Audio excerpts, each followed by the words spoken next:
Bienvenidos a Un Rudo Despertar Radio, un espacio en donde dejamos de lado las tradiciones y doctrinas de hombres para escudriñar las escrituras desde una perspectiva hebrea. Viva una experiencia que desafiará su paradigma religioso y experimente por usted mismo un rudo despertar.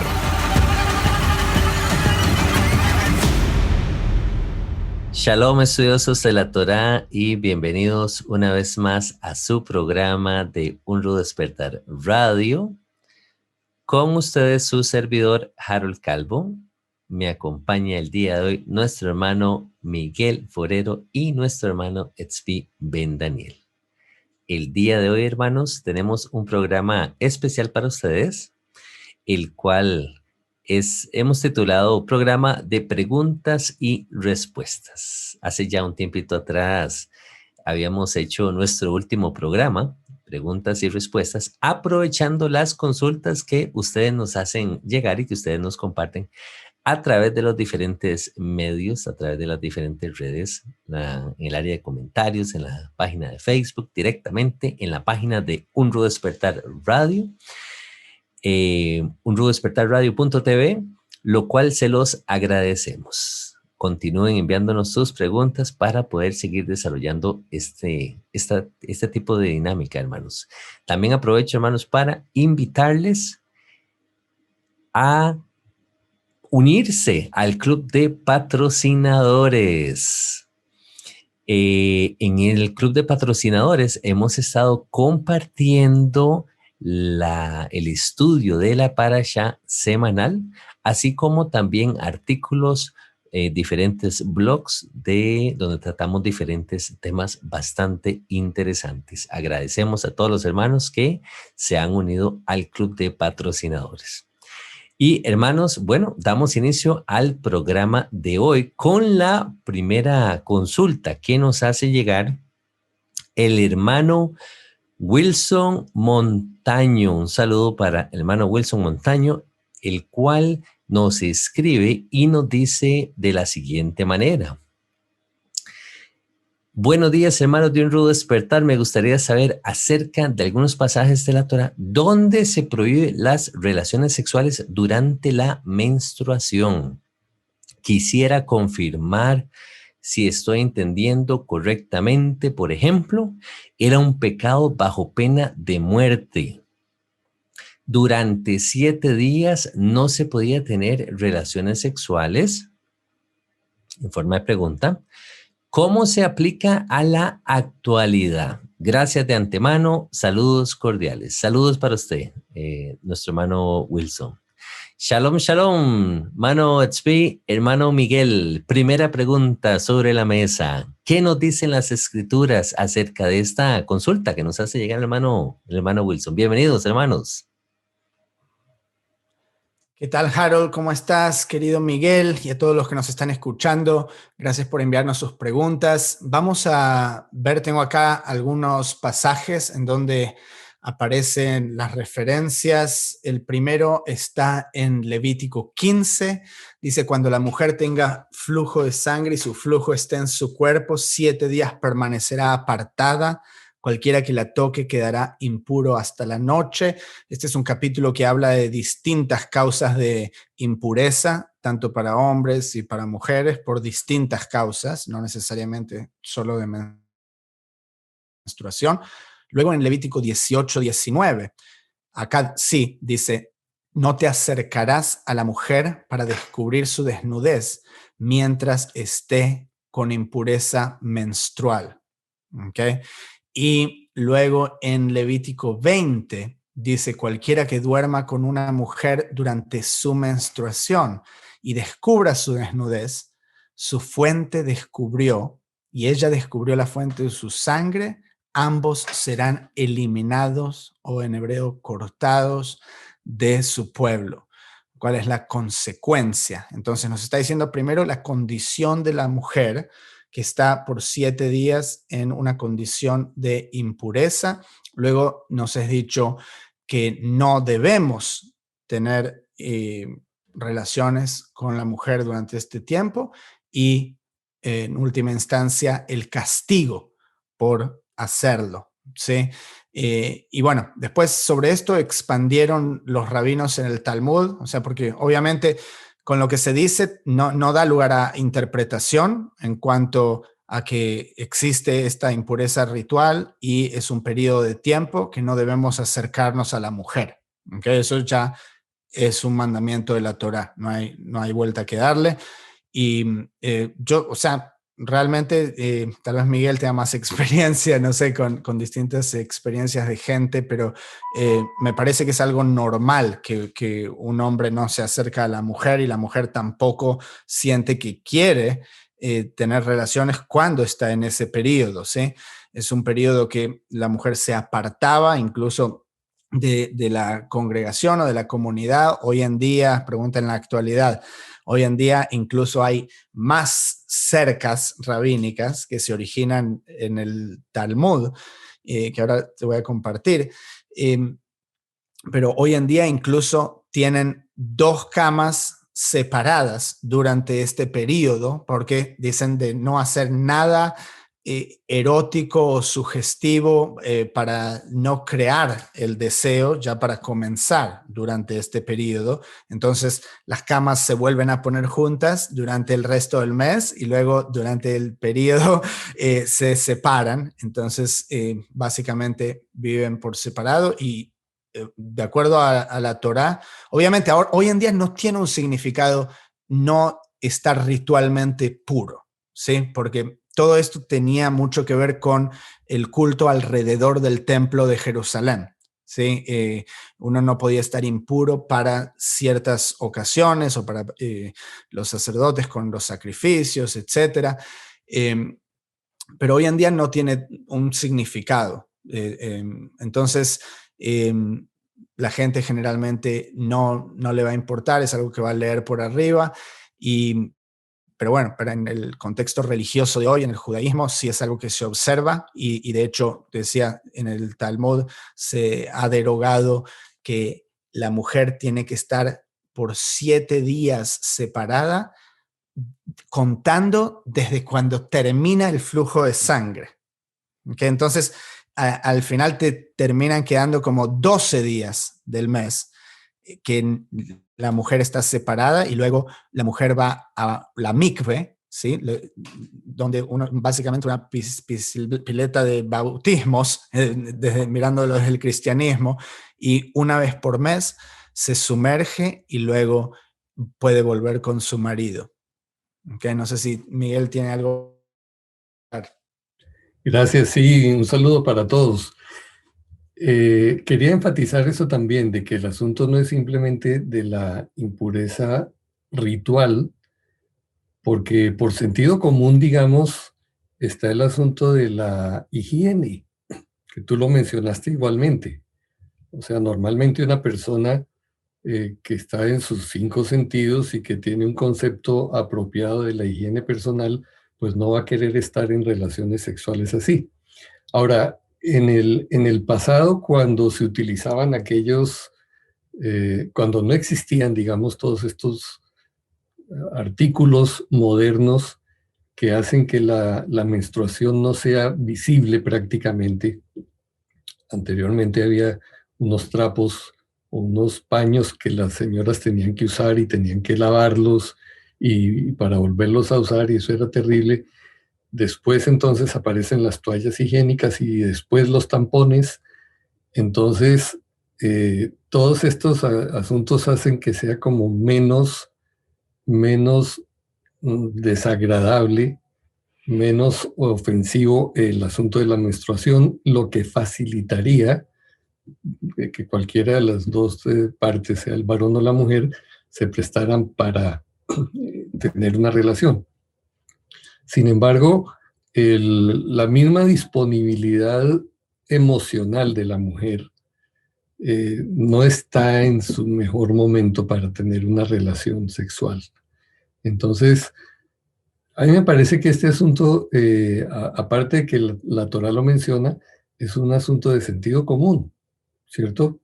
La mujer necesita emocionalmente un tiempo en que va a estar en baja emocional, necesita recuperarse, necesita más bien ser consentida, ser cuidada.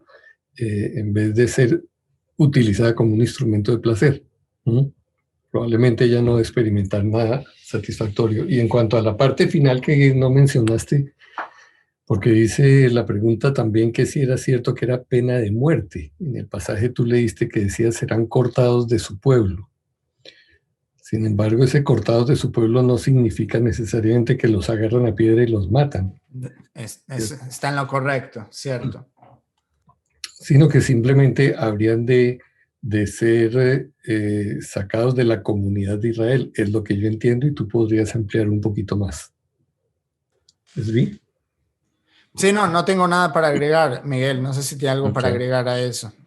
Yo tal vez quisiera nada más añadir a esos comentarios del hermano Tzvi y del hermano Miguel que dentro de la sabiduría del Altísimo, y creo que lo hemos hablado en muchos programas ya, como Jehová le dice a su pueblo, esta es la manera en que ustedes van a vivir, que van a respetar estos mandamientos, estos parámetros, incluso por un tema de salud, ¿verdad? ¿Cuántas veces vemos? Jehová nos dice, esto sí, esto no, pero es para preservar la vida del pueblo, más en las condiciones en que ellos están viviendo en este momento, durante el desierto, no hay la misma calidad de higiene, como decía el hermano Miguel. Dios guarde una enfermedad, qué sé yo, tantas cosas debido a un mal manejo de la sexualidad entre las parejas en este momento, entre los matrimonios, y Jehová lo que quiere es prevenir esto, dándole esta sabiduría al pueblo, ¿verdad? Entonces, el resto de las naciones, pues operarán, harán como ellos crean mejor en sus corazones y como ellos han venido haciéndolo por años de años, pero Israel se mantiene apartado incluso en estos detalles, ¿verdad? Jehová nos dio sus mandamientos para vida y no para muerte. Continuamos entonces con la siguiente pregunta, hermanos. Esta pregunta, no tengo aquí exactamente el dato de quién nos la hizo llegar, pero de igual manera muy interesante. Dice, hola hermanos, me gustaría saber cuál es la posición del ministerio frente a la cábala, si pudieran hacer un programa de radio. Y más adelante, bueno, saludos, muy bien. Entonces, tal vez, hermano Tzvi, hermano Miguel, quisieran, sin entrar muy a fondo, tal vez una definición general, si la gente muchas veces nos consulta, pero ¿qué es la cábala en sí? ¿Qué significa? ¿Qué definición tal vez les podríamos brindar a ellos? Yo tengo aquí un par de definiciones, pero me gustaría tal vez escucharlos a ustedes de manera muy general para que la gente pudiera tal vez entender un poquito mejor qué es este tema de la cábala, hermanos. En el judaísmo obviamente es algo bastante diferente a lo que se conoce en español. Bueno, me quiero meter, me dijiste solo definición corta. La palabra Kabbalah en hebreo significa recepción. Eso es todo lo que significa. Es una tradición acerca de interpretaciones del texto bíblico. No sé si quieres expandir o si no, yo después me meto más si quieres.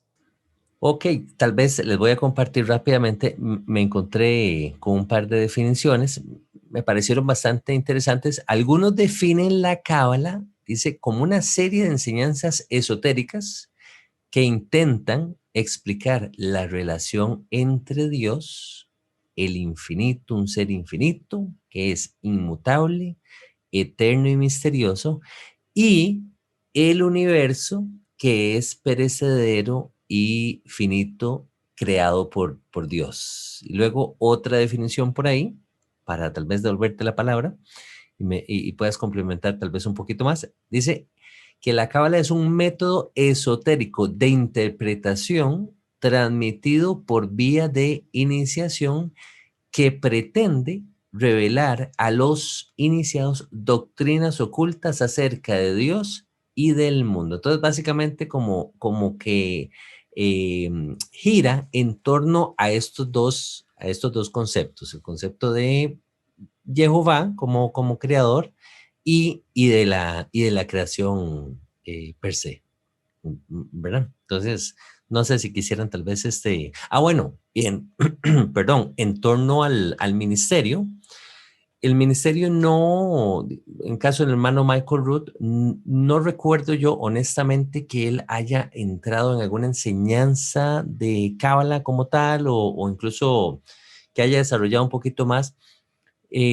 Honestamente, percibo que no, el ministerio como tal no ha entrado en esta área, sino que ha quedado pues en una esquinita, por así decirlo, ¿verdad? Entonces el hermano Michael no se ha centrado en esto ni tiene ninguna enseñanza con respecto a la cábala hasta donde yo sé. Uh-huh. ¿Querías añadir algo más, hermano Spee o hermano Miguel? Uh-huh.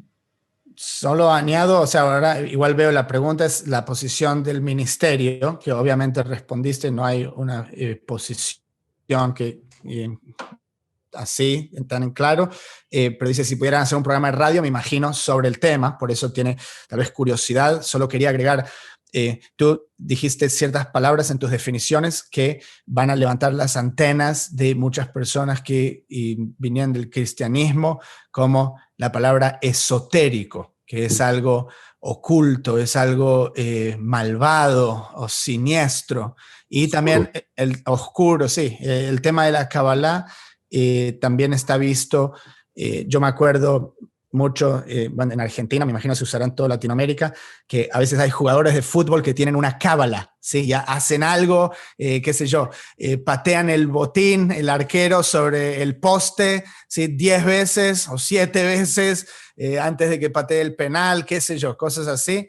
Es una cábala, ¿sí? Cosas de superstición o de guía. Y en realidad eso no tiene nada que ver, eso es tal vez como una visión más paganizada, ¿sí?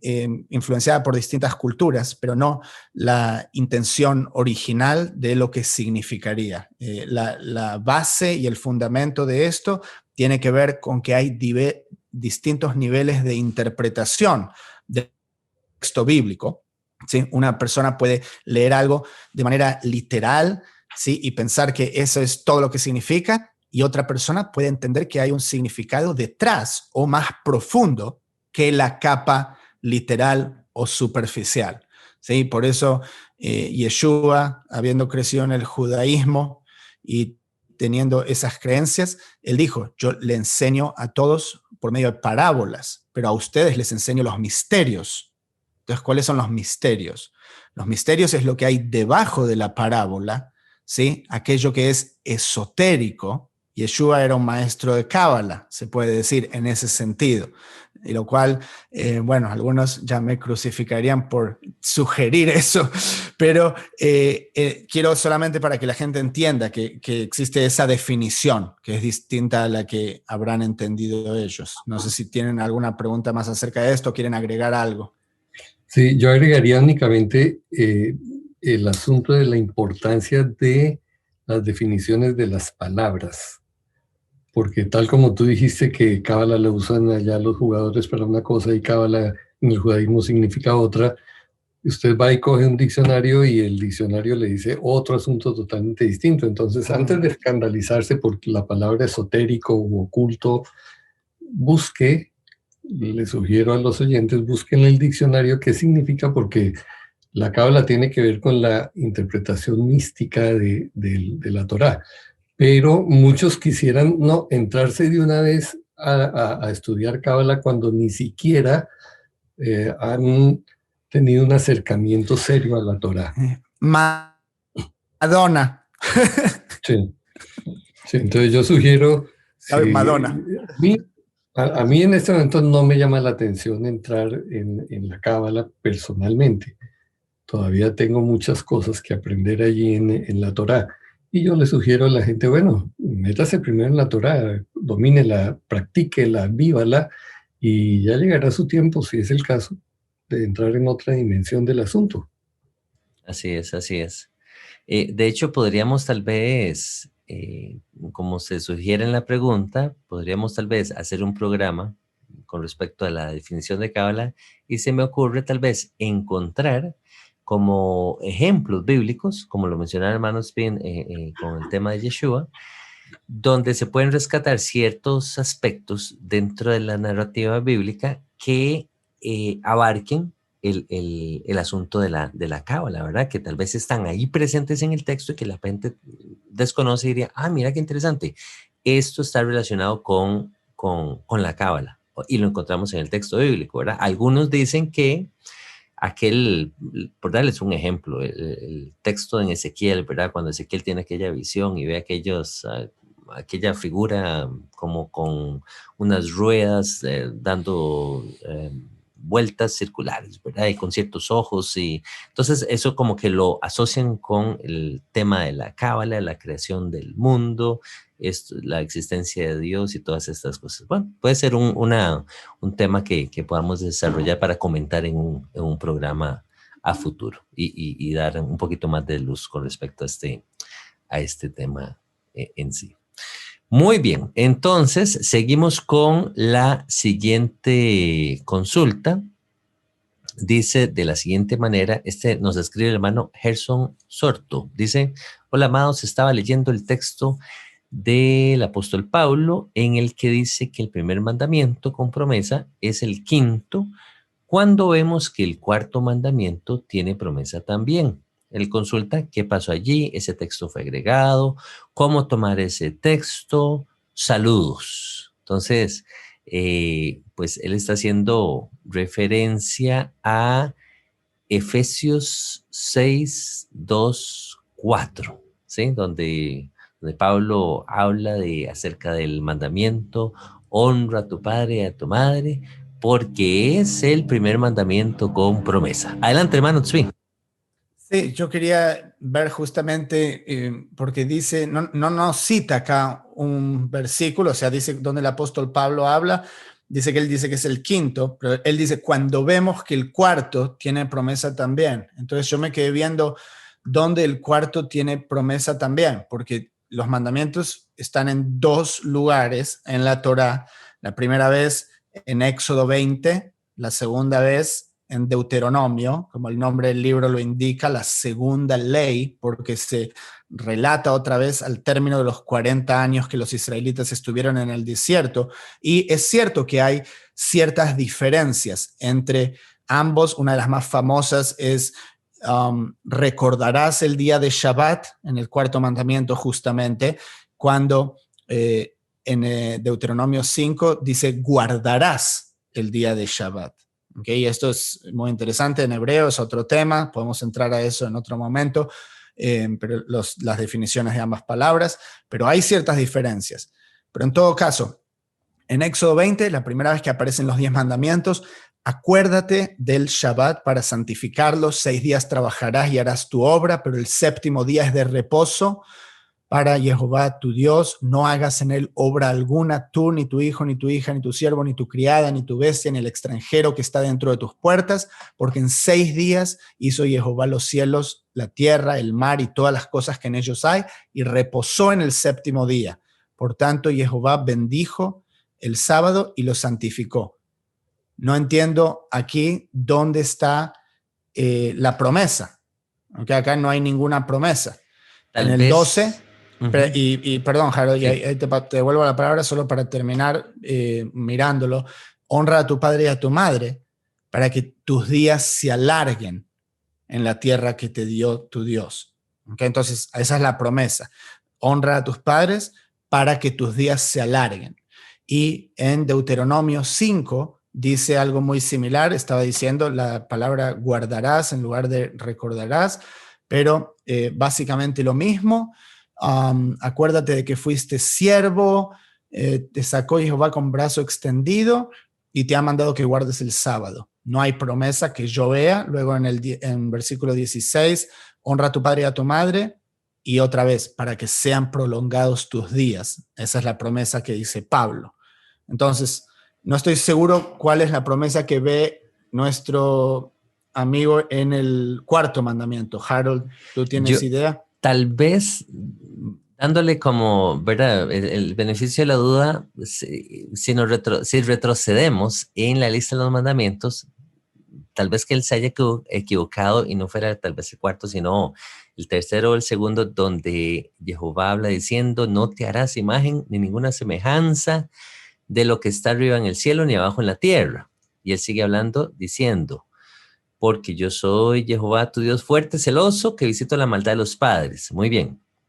Y luego pasa a decir, y hago misericordia a millares a los que me aman y guardan mis mandamientos. No sé, pensando que se está refiriendo a esa misericordia de millares y los que guardan, ¿verdad?, sus mandamientos, ¿verdad?, diciendo tal vez aquí hay una promesa de parte de Jehová que si no entramos en idolatría, entonces Él va a tener como que nos va a extender su misericordia. Pensaría yo, bueno, no sé, yo dándole como ese beneficio de la duda. Pero bueno, independientemente, yo sí quería decir que sin duda alguna, el texto, me atrevería yo a decir que el texto de Efesios 6, 2 al 4 es un criterio personal de Pablo, que él se expresa de esta manera, ¿verdad? Ya que miramos que no solo el quinto mandamiento tiene promesa como tal, sino que también guardar los mandamientos de Jehová en general, pues tiene promesas, ¿sí? ¿Cuántas veces no se nos dice en la Torá que guardemos sus mandamientos para que nos vaya bien a nosotros y a nuestros hijos? Una y otra vez, ¿verdad? Entonces, me parece que así como Pablo lo manifiesta en sus cartas, en otros lugares de sus escritos, cuando él sale adelante, él dice, bueno, yo pienso, yo considero que esto y lo otro, ¿verdad? Entonces, muchas veces vemos a Pablo dando como esos criterios personales donde él se pronuncia a favor de ciertas cosas o incluso pues no favorece ciertos otros aspectos, ¿verdad? Pero siempre refiriendo a su opinión personal, ¿verdad? Entonces, no sé si el hermano Miguel tendrá alguna percepción con respecto a este mandamiento. Ok.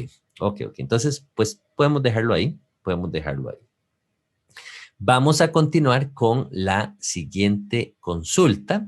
Esta consulta nos las hace llegar la hermana Teira María Correa Contreras. Y de la misma manera, aprovechar nuevamente a los hermanos por hacernos llegar sus consultas y sus observaciones. Dice de la siguiente manera: los saludo en el fraternal amor de Yeshua, deseándole las bendiciones a su vida. Muy bien.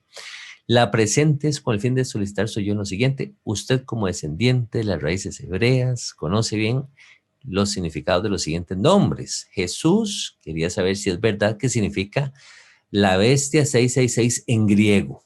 O me imagino si hay alguna relación con respecto al nombre griego Jesús y el tema de la bestia 666. Luego dice la palabra Cristo, que si eso tiene alguna relación con el ungido de Satanás. En internet se encuentra todo tipo y toda serie de cosas, ¿verdad? Que tal vez la gente se ha referido a esto.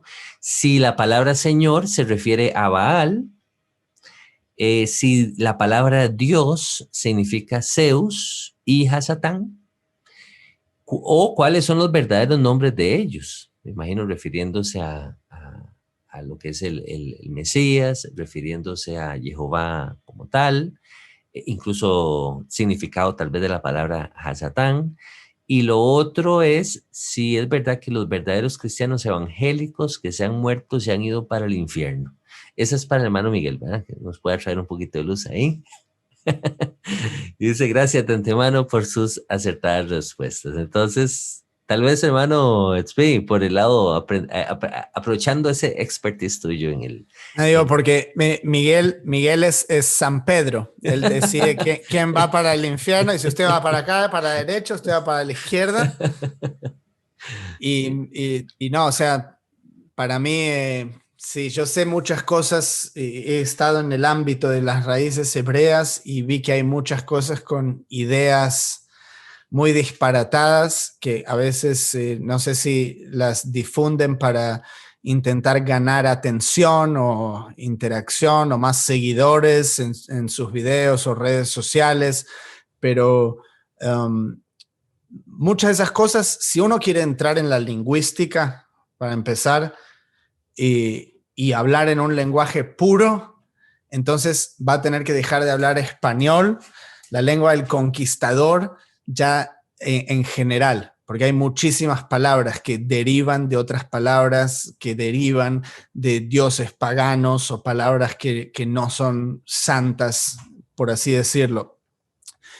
Ahora, mucha gente tiene mucha imaginación para crear las definiciones de estas palabras y generalmente son supremacistas, diría yo, de la lengua hebrea en ese sentido, pero a veces tienen también pronunciaciones muy poco convencionales para el tetragramatón o el nombre de Yeshua, etc.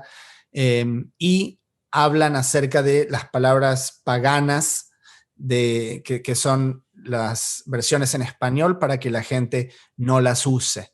O sea, la palabra Señor, por ejemplo, yo te puedo decir, no tiene ningún origen pagano. Que dice, se refiere a Baal, y esa persona sabe qué significa Baal. O sea, Baal significa lo que es Señor, alguien en posición de autoridad, ¿sí? Incluso hay un pasaje, perdón, en Oseas, que se refiere al Todopoderoso como Baalí. En Oseas 2, mi Baal, para el Creador, ¿sí? Pero había un Baal ya pagano, era el Baal de aquí, Baal Zafón, Baal Peor, había muchos Baal, ¿sí? Tal como hay muchos Elohim, ¿sí? Elohim es la palabra utilizada para referirse al Dios Todopoderoso, pero también es una palabra para referirse a otros dioses, ¿sí? Es parte del lenguaje. Ahora, hay otras palabras que sí, no tengo duda que vienen de lenguaje pagano. Dios, tal vez probablemente, puede que esté lingüísticamente relacionada a través de teos. Teos era en griego. God en inglés, por ejemplo, también hay una palabra en Isaías que se refiere a un dios pagano babilónico. No sabemos si lingüísticamente derivó en el español de hoy en día. O sea, no existen esos estudios lingüísticos de la etimología en muchos de estos casos. La gente deduce sus propias conclusiones para decir muchas de estas cosas. Pero yo diría que no se preocupe mucho por eso y la mayoría de estas cosas, de los ejemplos que nombraste, no tienen ninguna validez. No sé si Miguel quiere agregar algo a esto. Bueno, respecto a lo último que ella mencionaba, ¿no? Que si es que los evangélicos se fueron para el infierno me imagino que es por no estar en las raíces hebreas. Y mire, nadie puede aseverar tales cosas, porque de hecho, por una parte, según lo que hemos estudiado y lo que planteamos aquí, nadie va para el cielo ahora, ¿cierto? Y por el otro lado, quien toma esas decisiones es Jehová, de acuerdo a su evaluación que hará a través de Yeshua o Yeshua mismo, que es el que ha sido nombrado como juez, y oportunamente conociendo las disposiciones, las intenciones de los corazones, es quien va a hacer esa decisión final. En este momento nadie puede decir que fulano se fue para el infierno y que el otro está en el cielo. Nadie puede afirmar nada de eso. Quizás hay personas que dicen, no, pero es que yo me soñé, pero es que mi papá, mi abuelito me habló. Bueno, esas ya son experiencias propias que no pueden utilizarse para establecer doctrinas generales y decir que todo el mundo tiene que ir por ese camino. Hermano Miguel, disculpe que me meta por acá. Yo creo, o tal vez percibo, interpreto de la pregunta de la hermana Teira, que yo creo que va relacionado con el tema de los nombres. Ahora que estoy leyendo nuevamente la consulta, creo que la preocupación de ella nace en el sentido de que los verdaderos cristianos evangélicos que vienen, ¿verdad? Que comparten el nombre de Jesús, el nombre de Cristo, nombres en español, nombres en griego, que qué pasa con respecto al tema de la salvación de ellos, ¿verdad? Que si entonces, ¿será que si esos nombres eran falsos, ¿Será que se van para el infierno? ¿Qué pasa con, o sea, tendrán acceso o no tendrán acceso al cielo? Que por cierto, les invitamos, hermanos, a escuchar varios programas donde hemos tal vez desarrollado un poquito más esta temática, ¿verdad? El tema de qué pasa cuando morimos y la confesión de fe incluso. El hermano Michael habla de esto también. Entonces yo creo que la pregunta va relacionada como con el asunto del nombre, que mi abuelita creía en Cristo Jesús y en ella fue que hizo la oración de salvación, y entonces ahora que nos estamos dando cuenta que tal vez no era Cristo Jesús, ¿qué irá a pasar con ella, verdad? Yo creo que más que todo va como por ese lado. ¿Qué podríamos tal vez decirles ¿verdad? A estas personas que tienen como esa preocupación? Hermano Miguel, ¿cómo lo percibe usted? Sí, yo insisto en que Jehová es ante todo una persona justa. Y ante esa característica perfecta que tiene, nosotros podemos descansar sabiendo que Él conoce las intenciones del corazón de esas personas. Es el caso de mis abuelos también, ¿no? Ellos oraban a Cristo Jesús y no lo hacían con la intención de hacer algo pagano o desleal a la verdad de Dios. Sencillamente no llegó la luz que tenemos ahora para ellos. Y de acuerdo a esa luz que recibieron, actuaron y obedecieron. Mi abuelo no alcanzó a conocer, a tener la oportunidad de, como decimos nosotros, recibir a Cristo. Sin embargo, fue un hombre íntegro en todas las cosas, y que yo se lo pondría al lado de cualquiera de los que hoy han hecho esa oración, que dicen serlo, pero que su comportamiento deja mucho que pensar. Entonces, como dice la Escritura, el hombre mira lo que hay delante de sus ojos, pero Dios mira el corazón del hombre. Entonces, podemos descansar tranquilos en que Dios ha hecho justicia y seguirá haciéndola en ese sentido. Y que Él es el único que puede evaluar tales cosas. Nosotros miramos las palabras y las apariencias, pero nunca las intenciones del corazón. Y a eso es que estamos llamados, ¿no? A evitar esos juicios precisamente para no errar. Amén, amén. Qué lindo esas palabras, hermano Miguel, se llena de sabiduría. Me hacen recordar aquel pasaje famoso en Miqueas 6, ¿verdad? Que dice: ¿con qué me presentaré ante Jehová y adoraré al Dios Altísimo? Y más adelante él dice: oh hombre, él te ha declarado lo que es bueno, y que pide Jehová de ti, solamente hacer justicia y amar misericordia y humillarte ante tu Dios, ¿verdad? Entonces nos trae un poquito como de luz en ese aspecto que nos comentaba usted acerca de sus parientes, sus abuelos. Hombres justos caminaron en rectitud, misericordia, en justicia. Entonces tal vez nos aclara un poquito más el panorama. Bueno, continuando con las preguntas, dice de la siguiente manera el hermano Alonso Holguín. Dice: saludos, hermano, una pregunta: ¿qué tan cierto es que la palabra Méxica es en hebreo Mesías, y que México es o significa ungido? Bendiciones, soy de México, Chihuahua. Entonces, tal vez nuevamente el hermano Tzpi nos pueda aclarar aquí si tiene algún conocimiento de esta palabra México, incluso el nombre México, alguna relación con ungido en hebreo, o cuál es la palabra para ungido en hebreo. Bueno, yo sugeriría que esta persona recibió la información de un informante supremacista mexicano, chihuahueño.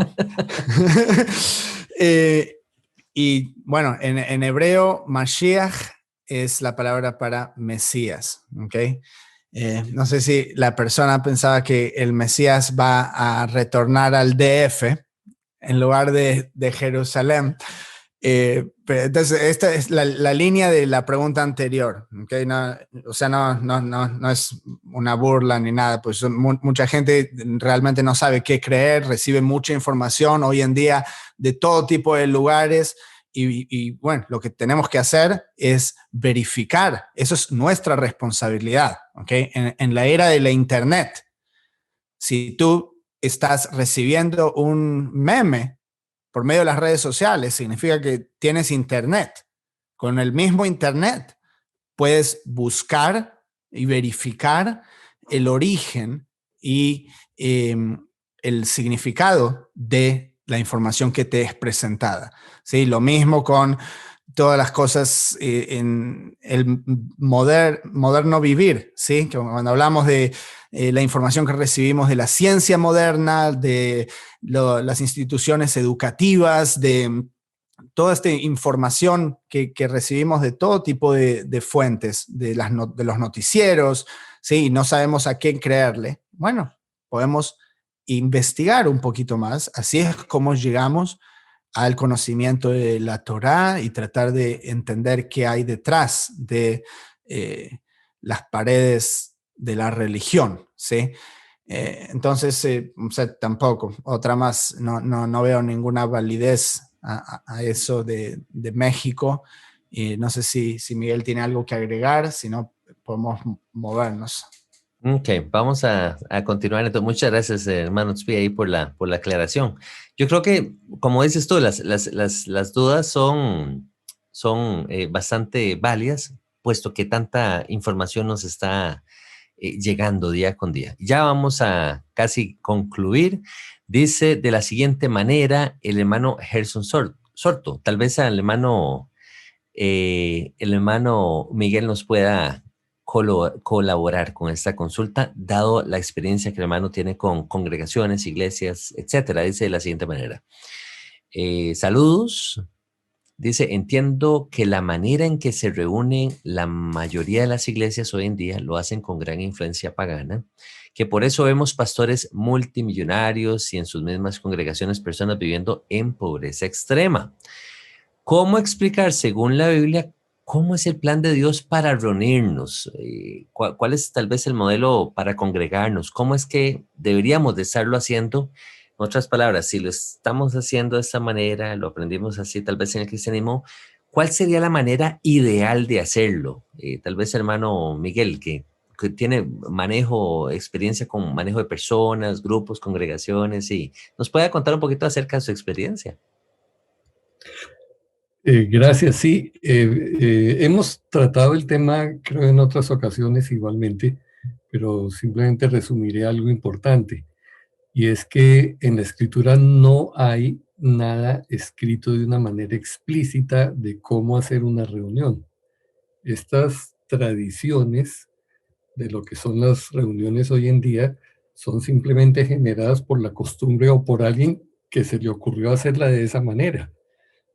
Entonces la gente llega al culto y se pone todo el mundo en pie, hacen una oración de bienvenida, luego vienen unos testimonios, luego vienen unas cuantas canciones alegres, luego unas más tranquilas, la recogida de los diezmos y una exhortación basada en la palabra y oración final y todo el mundo para la casa. Dice, bueno, pero ¿por qué todo el mundo sigue ese patrón? Más o menos, con pequeñas variaciones. ¿Acaso está establecido por Dios que ese tiene que ser el programa que se sigue en las reuniones? No, no está. Pero si usted no lo sigue y alguien viene a su reunión, entonces le van a decir, uy, esa gente es hereje. O no tuvieron tales partes que deben tener las reuniones. Mire, la verdad es que Dios no estableció eso porque en su sabiduría, Él nos dio la capacidad a nosotros de desarrollar creatividad. Y a mí me parece, y ha sido mi experiencia también, lo he practicado, que en la medida de las circunstancias de las personas con las que uno está trabajando, con las que está ministrando, debe ajustar ese tipo de programas. Algunas veces habrá más canciones, otras no habrá canciones. En algunos casos habrá que orar, en otros casos habrá orar mucho tiempo, en otros orar menos tiempo, qué sé yo. El caso es que debemos salirnos de esos patrones establecidos por los hombres, porque volvemos a caer en la religión que era lo que criticaba Yeshua y que fue lo que criticó Yeshua, ¿no? Ustedes enseñan como mandamientos doctrinas de hombres, pero están lejos de lo que es verdaderamente importante. Entonces, lamentablemente, lo que pregunta y el comentario que hace el hermano es cierto. Hay gente que ha organizado esto de tal manera y unos programas tales que los enriquecen y son muy efectivos para eso. Pero es que ese es el propósito. Entonces, estamos llamados a evaluar. No les dé temor evaluar, no les dé temor preguntar, cuestionar. Oiga, ¿por qué hacemos siempre así? ¿Y por qué no hacemos de otra manera? De una manera respetuosa, uno puede sugerir al liderazgo a uno en privado, ¿no? Porque la idea no es ridiculizar, a lo mejor a la persona no se le ha ocurrido nada. Y es lícito en privado decirle, mire, ¿por qué no hacemos tales cambios? Le sugiero, ¿por qué no actuáramos de tal manera? Ahora, si ya la persona dice, no, es que aquí siempre ha sido así y así será, bueno, quizás sea tiempo de que usted considere moverse a otro lado si es que se siente muy incómodo en ese sitio. Pero, reitero, no hay patrones en la escritura. Y el que no los haya significa que la creatividad que tenemos está disponible para ser usada en todo eso.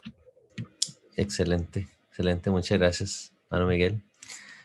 Por ahí me consultaban en otra oportunidad acerca de aquel pasaje que dice, y no dejando de congregarse como algunos tienen por costumbre, ¿verdad? Entonces, tratando de interpretar ese pasaje a la luz de la escritura, de la información que tenemos, le decía yo a esta persona que cuando vemos al pueblo de Israel congregándose específicamente era para las fiestas de Jehová, ¿verdad? Para esas convocaciones santas puntualmente, pero no como un patrón ya establecido, como dice usted, ¿verdad? Que tal vez vemos cierta estructura ya, que tiene que ser el día domingo a tal hora, y entonces se empieza de esta manera, se termina de esta manera, etcétera. Entonces, muchas gracias, hermano Miguel, por traernos esa luz también. Y bueno, finalmente, la última pregunta nos la hace llegar la hermana Hazel Marín, que dice de la siguiente manera: buenas tardes, quería saber si me pueden ayudar con la alegoría de Sara y Agar en el libro de Gálatas. Pasaje es Gálatas 4, 21 al 27. Tal vez se lo leo así rápidamente. Dice: decidme, los que queréis estar bajo la ley, ¿no habéis oído la ley? Porque está escrito que Abraham tuvo 2 hijos, uno de la esclava, el otro de la libre, pero el de la esclava nació según la carne, más el de la libre por la promesa, lo cual es una alegoría. Pues estas mujeres son los 2 pactos, el uno proviene del monte Sinaí, el cual da hijos para esclavitud, este es Agar, porque Agar es el monte Sinaí en Arabia y corresponde a la Jerusalén actual, pues esta junto con sus hijos está en esclavitud.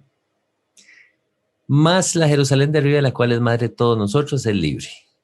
Entonces, y porque está escrito, regocíjate, oh estéril, tú que no das a luz, prorrumpe en júbilo y clama, tú que no tienes dolores de parto, porque más son los hijos de la desolada que de la que tiene marido. Entonces, bueno, ya en sí el libro de Gálatas es bastante complicado, complejo, ¿verdad? A la hora de la lectura. Yo, al menos aquí, voy a compartirles mi opinión, hermanos, y tal vez quisiera escuchar la opinión de ustedes. En resumidas cuentas, la alegoría que encuentro yo aquí es que el hijo de Agar viene a representar Israel físico, actualmente, sí, pero el texto lo que sugiere es que ese Israel físico está bajo está aún siendo esclavo, ¿sí? Porque vive o continúa viviendo bajo la ley, más el otro hijo, el hijo el que viene siendo Isaac, representa entonces más bien, podríamos decir que a la iglesia, a los que han creído en Yeshua, que viene siendo pues los que están libres al día de hoy pertenecen a la Jerusalén de arriba, a la Jerusalén espiritual o celestial, ¿verdad? Entonces, yo les soy honesto, yo con este texto tengo como cierta reserva, porque yo difiero en que el guardar la Torá sea una esclavitud, como lo sugiere el texto, ¿verdad? Los que queréis estar bajo la ley, no habéis oído, se nos dice, que terminan siendo esclavos. Cuando hemos estudiado, hemos conversado a lo largo de los programas, incluso en las enseñanzas del hermano Michael, que la Torá no es símbolo de esclavitud, todo lo contrario, la Torá más bien trajo al pueblo a libertad. Estuvo en esclavitud en Egipto.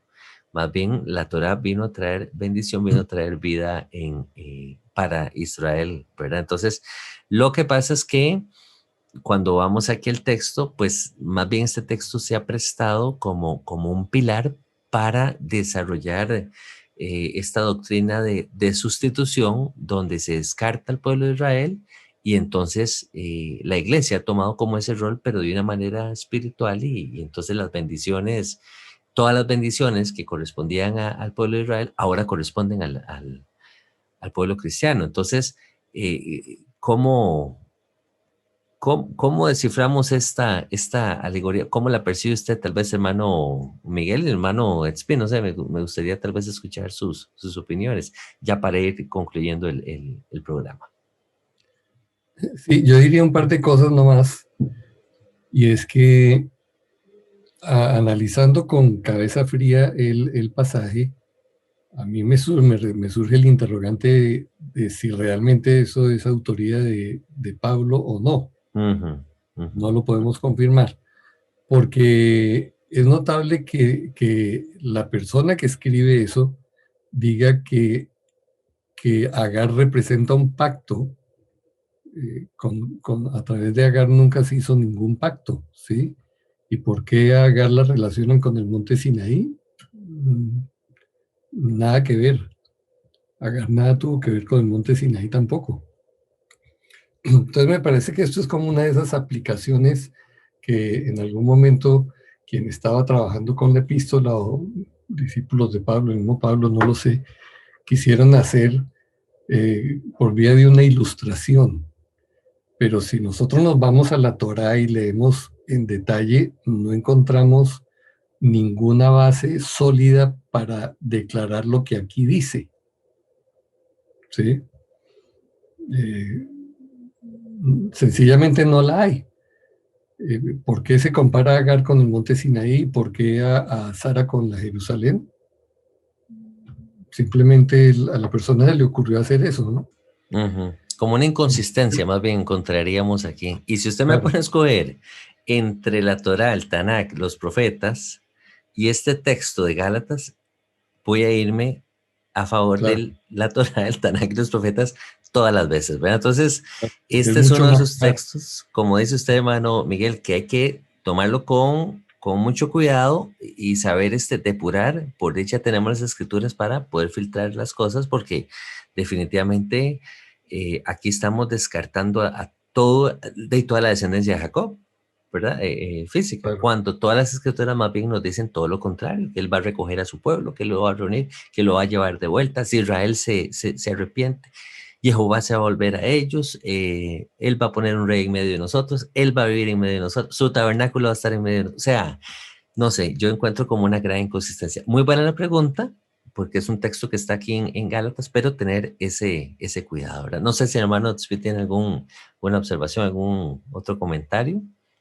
Y si no, pues vamos. Sí, no, lo único que yo agregaría a eso es, primero, que y en el evento que sí tiene la validez de que fue escrito, de hecho, por Pablo, él era docto en interpretaciones rabínicas, y recordemos que la manera de interpretación dentro del judaísmo no es que una visión o una postura necesariamente contradice a otra.